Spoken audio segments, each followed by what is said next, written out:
Hey guys, welcome back to my channel. I am Danielle, aka Stitcherista here on YouTube, and today is Monday, July 22nd. So I hope you all had a good week.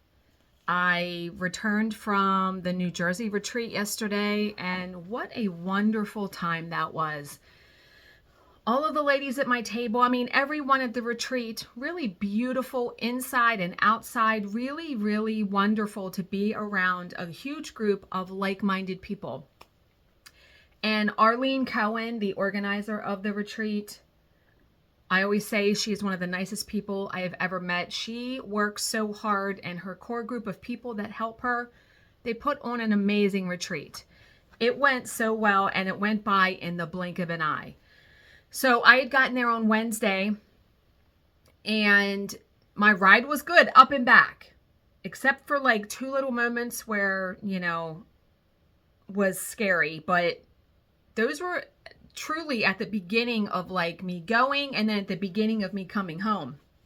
So, but the rest of the ride, fine. I listened to an audiobook on the way up and the way back. And yes, yesterday was very busy for me when I got home because, I'm catching up on mail and doing laundry and unpacking my bag and all of that stuff. I'm off work today, and I was very grateful for that because it let me sort of decompress a little bit and get some stuff done, and I'll be able to stitch a little bit later on. But when I was there, I did start and finish a bookmark. Right? So very cute. So enjoyed doing that very much. And a couple things that I learned, and I'm not a novice to retreats, so you would think that I would have known this by now. Have to bring a seat and a back cushion, because these chairs just are not conducive to sitting for long periods of time. And the first night, I had brought a couple projects. So I brought a Q-snap, but I found myself like hunching over, holding it.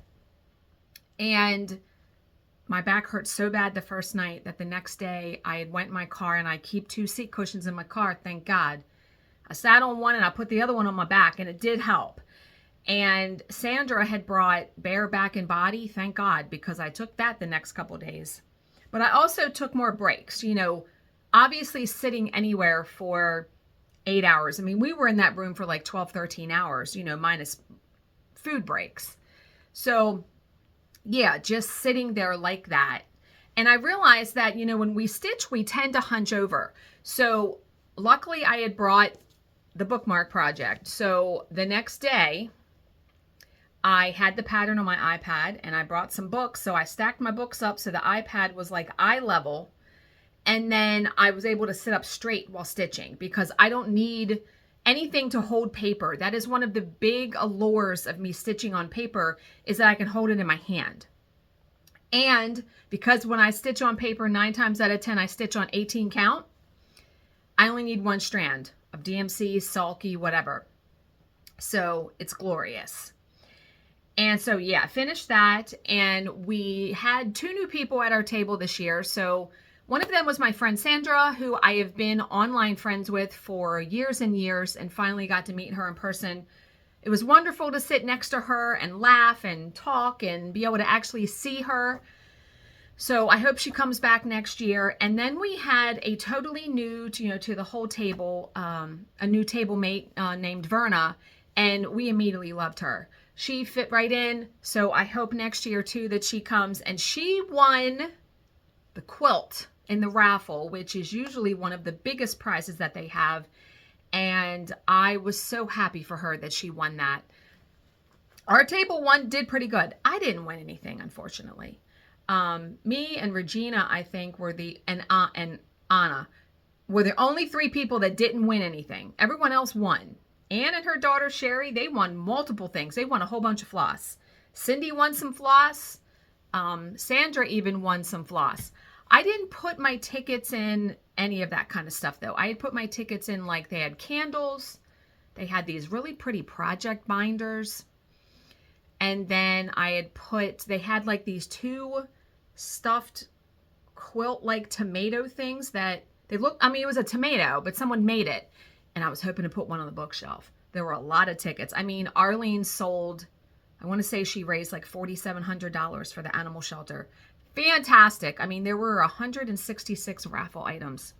I know. That was so much. But such a wonderful time to see people I had known, to meet some new people. Fantastic all the way around. So if you ever have the chance to go to a retreat, I highly recommend it. And, you know, I was thinking today just about the friendships I have made over the years of having this channel. If anything has come out of this channel, it is that. It is the friendships that I will probably have for the rest of my life. Because I talk to these people via text, even though I don't, you know, see everybody but a couple times a year. So looking forward to seeing Cindy in September because we go to Ocean City. And yeah, I mean, it was just such a wonderful time. Such a wonderful time. So that was the only project I finished. My next project, I actually decided I'm going to stitch something else on paper. And I don't know if I'm going to frame it or if I'm going to do a scrapbook page. I think I'm going to frame it because it's pretty long. So I have had this pattern for a while. It came out in 2008 and I've been wanting to stitch it for so long and I don't know why I haven't stitched it before now. This Country Cottage Needleworks Joyful Summer. Absolutely love that. And it comes with, it didn't come with it, I bought all of the overdyed floss. It calls for, and I just realized it also calls for 4 DMC, which I didn't pull. It calls for 6 classic color works. So I bought those. I need to go pull the DMC. So I will do that when I'm done this video because I did not realize it also called for DMC. They stitched it on a light blue linen. Now, the only color that 18 count paper comes in is white. And what's awesome is, you know, normal size of perforated paper is 9 by 12 if you get it from Mill Hill 123 Stitch. If you go to Dutch Treat Designs, you know, back in Victorian days, perforated paper was it. A lot of people stitched on it. Dutch Treat Designs is the only site that I've seen that sells bigger pieces of perforated paper. They sell 2 sheets of 18 count in a pack, and it's 12 wide by 22 inches long. No, I'm sorry, it's 18 inches long. So you can do bigger projects. And I had some. I just ordered some more because, yeah, it's nice to be able to do a bigger piece. So this is the piece I had to cut for Joyful Summer. Now, Joyful Summer is only like, it's only going to be like 2 or 3 inches wide. It's not going to be very wide, but it's definitely longer. But the ease of perforated paper, I love it. I love it so much. And what I do to sort of hide the holes when I'm done stitching is I will back it. I will put white cardstock on the back of it. And so it sort of hides those holes a little bit. But I don't need really a light to stitch on this. You know, you can see the holes very easily. So yeah, I mean, all the way around, perforated paper is probably my favorite thing to stitch on because it's also easiest to finish. You just cut it, glue it, pop it in a frame. You don't have to stretch anything, lace anything, pin anything, all that, or iron anything. No, you don't have to do none of that. Okay, so reading. Well, Charles and Oscar were pretty busy when I was gone. They bought some books. They've been busy little boys. Yeah. I don't really have any updates out there. I did get a couple little plants, so maybe I'll show that next time. But I can't remember if I showed you guys that I finished The Favorite Girl by Monica Aria. What a wild and crazy ride this book was. If you like wackadoo, out there, OMG, this had mixed reviews. And like I said, I don't pay any attention to those reviews when I go to read a book. I will just read a book because I want to read it. I read this in one day. Very good. I liked it. And then Cindy had an extra copy of Alex Michaelides' The Silent Patient, so she gave it to me for the library because I've already read this. But love getting books for the library that I've already read. So thank you, Cindy, for that.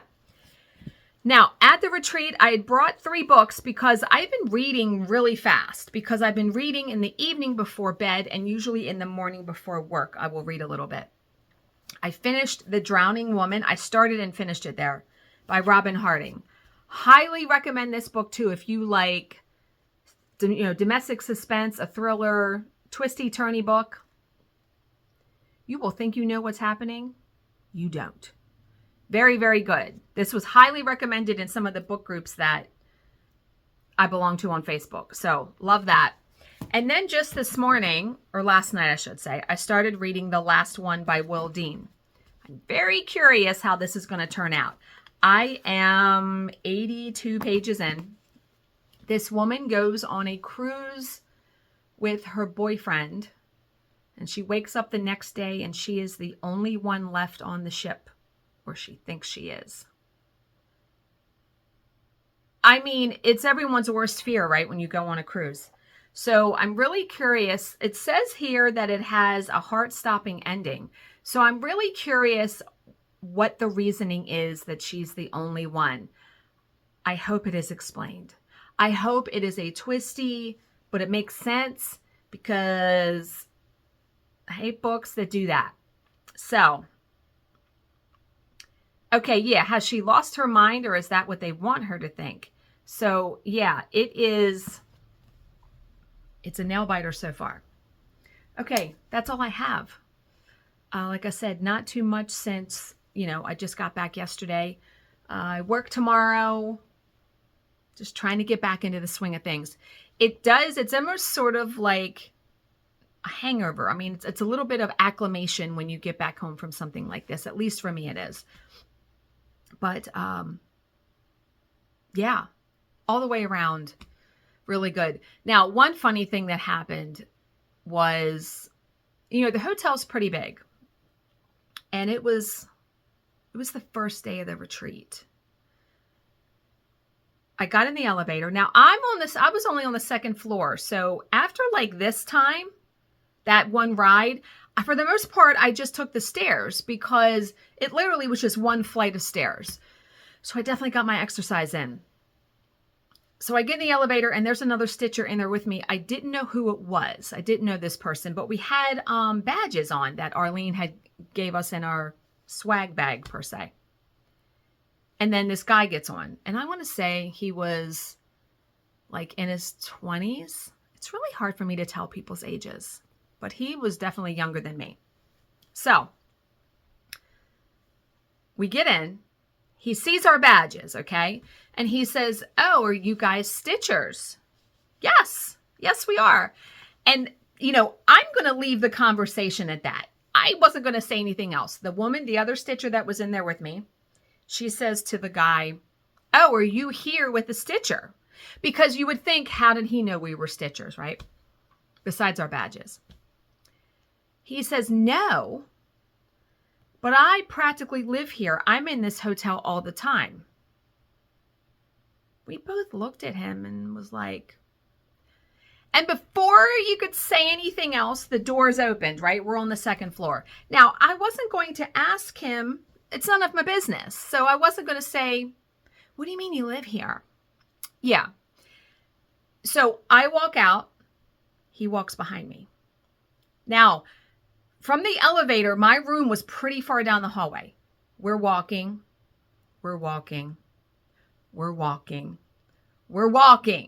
He is right behind me. And finally, when I was like starting to get a little creeped out, right?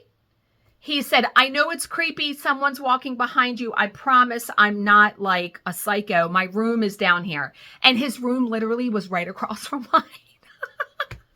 But it's funny because when I was telling Bill the story that night, Bill's like, "Will you let me know if you have any trouble for that guy? I will ride my ass right up there." I was like, calm your tits. Like, calm yourself down. I didn't even see the guy the rest of the time that I was there. It was so funny, though. I'll ride right up there. And so I told all my table mates, and they were laughing because, of course, I mean, your husband should be protective, right? But yeah, no, I didn't even see that guy the rest of the time. We're good. It was so funny, though. And, something yesterday that happened. And I guess it was early. I was tired. So the Dunkin' Donuts that is there. Oh, by the way, the Dunkin' Donuts was open. I don't know if I told you, but Arlene had told all of us that it was going to be closed for renovation. And I was going to DoorDash coffee. Oh, yes, ma'am. But I got there. It was open. I screamed in my car when I saw it. It is literally like 15, 20 steps from the hotel. You walk out, you go around, you're there. So what I did, because I had money on my app, on the Dunkin' Donuts app, I would just order a coffee on it to pick up. And usually by the time I got up, got out there, got around, it was ready. They would put it, they put it and they set the receipt on top. Well, I had planned to order a coffee on my way out, so I would have something to drink on the way to kind of wake me up, So I made the mistake. I should have ordered the coffee when I was still in my room. I ordered it when I got in the car and I was driving there, so I literally was there in 30 seconds. Now, it's early, mind you. It's like 6:38 in the morning. So I get out of my car, I go in, I don't see anything in the mobile orders, but I see them making something. And I see nobody else. So I assume this is going to be my coffee. She makes it, she sets it down, she puts the receipt. I did not look at that receipt or the cup closely enough. I just grabbed it. And they don't know who is who. They don't know if I'm picking up some coffee for somebody else. So I get in my car. I drive. I wait until I'm on the turnpike to take a sip of the coffee because until I get on the turnpike, because I'm on the turnpike for like 90 miles. So I want to navigate properly to do that. I take a sip of the coffee. What the hell am I drinking? It does not taste like my cappuccino with a pump of mocha. So I take a couple more sips and I'm like, it tastes like caramel. Like it tastes something. But it was not, I just didn't even drink it. And I didn't look at the receipt yet. So I get home and I'm cleaning all my stuff up and I'm like, I look at the cup. Danielle, it said, first of all, the coffee was for Willie. It was a cappuccino, but Willie got 4 pumps of vanilla, sugar in it, and something else. So no wonder it tasted like it tasted. I felt so bad because Willie's going to come in and he's going to see my coffee and he's going to be like, where is my coffee? And then they're going to put 2 and 2 together and realize mine probably went in the trash and they had to remake his. So I apologize. I felt so stupid. I've never done that. And all the times I have ordered coffee at the retreat, every single day I got 1 or 2 and I never did that. Look closely at your receipts, people. Was like, oh God. And then I told Bill that yesterday and he was like, oh boy. Yeah. So they had to remake Willie's coffee. Yeah. But okay. That's all I have. I hope you guys have a good start to your week. As always, if you have any questions, please leave them in the comments section below and I will answer them to the best of my ability. Thank you so much for watching and subscribing, and I will see you in my next video. Bye, guys.